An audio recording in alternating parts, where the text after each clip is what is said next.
Hi everyone. మనం ప్రతి సంవత్సరం విజయదశమి ఎందుకు జరుపుకుంటామో తెలుసుకుందామా? విజయదశమి మనకు చెప్తుంది చెడుపై మంచి ఎల్లప్పుడూ విజయం సాధిస్తుంది అని.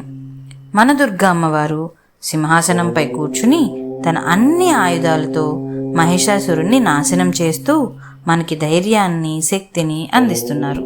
9 రాత్రులు 10 రోజులు అమ్మ మహిషాసురునితో పోరాడి 10వ రోజు విజయాన్ని సాధించారు.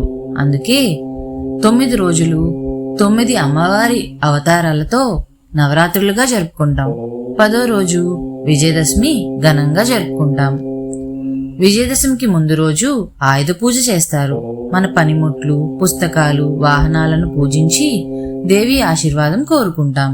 ఈరోజు మనం దీపాలు, పూలు, పూజలతో కుటుంబం, స్నేహితులతో ఆనందంగా ఈ ఉత్సవాన్ని జరుపుకుందాం. ఓం దుర్గాయై నమః.